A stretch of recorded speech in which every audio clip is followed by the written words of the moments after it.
देश और विदेश के सभी साथियों को एक बार जय मानवता। यथार्थ की ओर चैनल में एक बार फिर आपका स्वागत है। आशा करता हूँ आप सब कुशल से होंगे। आज का विषय है सोने की चिड़िया भारत। यानी भारत सोने की चिड़िया था, तो वो सोने की चिड़िया उड़कर कहाँ चली गई।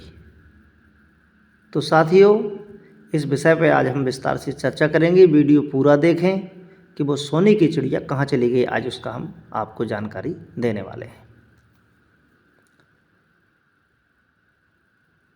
तो पूछा गया कि भारत सोने की चिड़िया था तो कब था। तो इतिहासकार बताते हैं कि बुद्ध काल में सम्राट अशोक के समय भारत सोने की चिड़िया था। उसी समय भारत विश्वगुरु था। लाइट ऑफ एशिया बुद्ध को कहा जाता था। भारत की सीमाएं काफ़ी उस समय लंबी थी। इतना बड़ा भारत कभी नहीं हुआ। भारत टुकड़े टुकड़े होता तो चला गया, लेकिन इतना बड़ा अखंड भारत जो अशोक के समय था, ऐसा इतिहास में कभी नहीं मिलता। सोना इतना था जिसकी कोई सीमा नहीं। सोने के ही सिक्के चलते थे और जित देखो तित सोना ही सोना, इसलिए इसका नाम पड़ गया सोने की चिड़िया। तो सोने की चिड़िया उड़ के कहाँ गई, ये चर्चा हम करना चाहते हैं। पूछा गया कहाँ चली गई वो सोने की चिड़िया, तो बताया कि सोने की चिड़िया विदेशी लोग ले गए।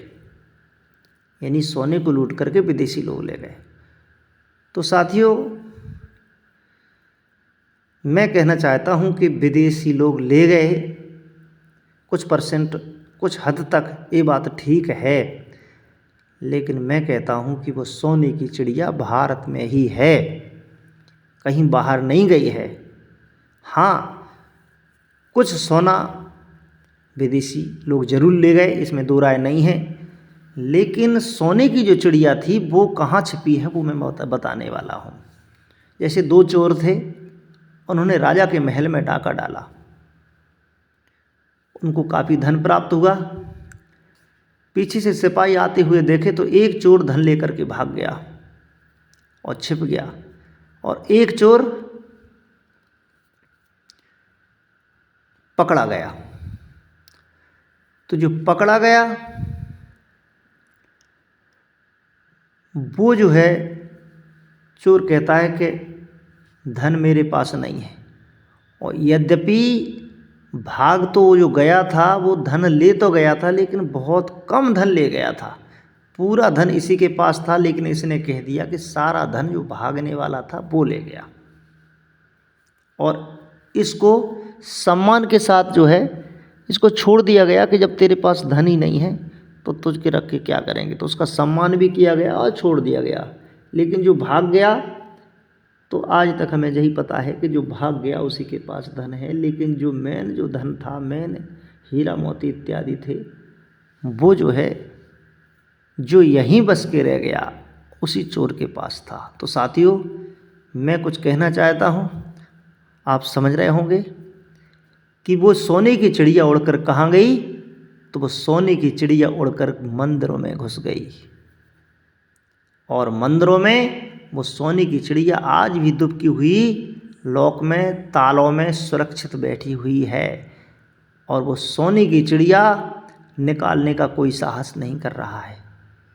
आइए इस विषय पर चर्चा करते हैं कि कौन कौन मंदिर में कितनी सोने की चिड़िया छिपी हुई हैं। तो पहले नंबर पे पद्मनाभ मंदिर त्रिवेंद्रम यानी केरल, तिरुवनंतपुरम में।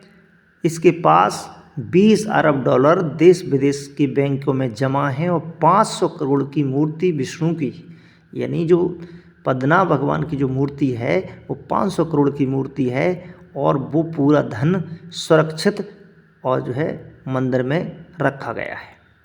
दूसरे नंबर पर है तिरुपति बालाजी, आंध्र प्रदेश, वेंकटेश्वर। 9 टन सोना और 14,000 करोड़ रुपए। साथियों, 14,000 करोड़ रुपए राशि, ध्यान लगा लेना, डॉट कॉपी लेकर के तैयार रहें। तीसरा है साईं बाबा शिरडी, 380 किलो सोना, ध्यान रखना, 4,428 किलो चांदी और 1,800 करोड़ रुपए जमा और 350 करोड़ सालाना की आमदनी है। कहाँ? शिरडी वाले साईं पर। कहते हैं कि भाई ये तो कोई देवी देवता भी नहीं है, कोई कहते साधु हैं, कोई कहते फकीर हैं, कोई कहते संत हैं, कोई कहते मुसलमान हैं, लेकिन फिर भी इतनी संपत्ति आज उनके पास है। मैं केवल जानकारी दे रहा हूँ, मेरा यहाँ पर कोई ऐसी भावना नहीं है कि इनके पास है तो क्यों है।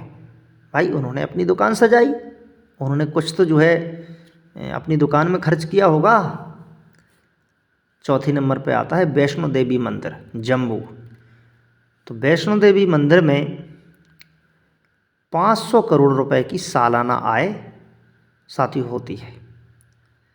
और जो 5वां नंबर आता है सिद्धि विनायक मंदिर मुंबई, 125 करोड़ सालाना आय होती है। तो इन मंदिरों के अलावा हजारों मंदिर हैं।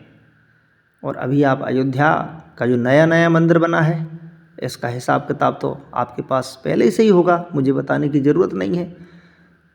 तो इन मंदिरों के पास जो संपत्ति है वो सब सोने की चिड़िया इन मंदिरों में दुबकी बैठी है।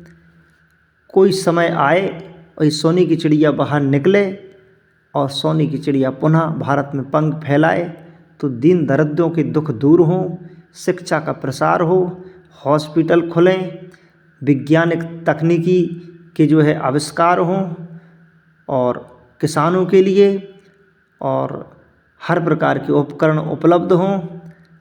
और जब सोने की चिड़िया उड़ करके फिर पंख फैलाए, तो साथियों ये बेरोजगारी, ये भुखमरी, ये जो भारत में जो जाति प्रथा के नाम पर असमानता फैली हुई है, ये सब जो है सोने की चिड़िया दूर कर सकती है।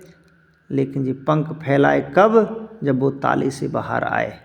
तो साथियों इस सोने की चिड़िया को उड़ाना होगा, सोने की चिड़िया को पुनः बाहर लाना होगा। जब तक ये सोने की चिड़िया इन मंदिरों में दुबकी रहेगी, तब तक भारत कंगाल होता रहेगा। और सबसे बड़ी विडंबना यह है कि आज भी हम अपनी सोने की चिड़िया को मंदिर में लॉक में बंद करके चले आते हैं कि जा तो यहीं पर सुरक्षित है। साथियों एक समय आएगा कि सोने की चिड़िया उड़ करके विदेश भी भाग सकती है। इसलिए जब तक कि वो विदेश भागने की तैयारी करे, इस सोने की चिड़िया को पकड़ें और भारत के विकास में लगाएं। तो साथियों मैंने आपको बताया कि आपकी सोने की चिड़िया जिसको भारत कहा जाता था, वो भारत में ही मौजूद है। मेरे विचारों से आप कितने संतुष्ट होते हैं मुझे कमेंट कर बताएं, और मार्गदर्शन और सुझाव भी दे सकते हैं।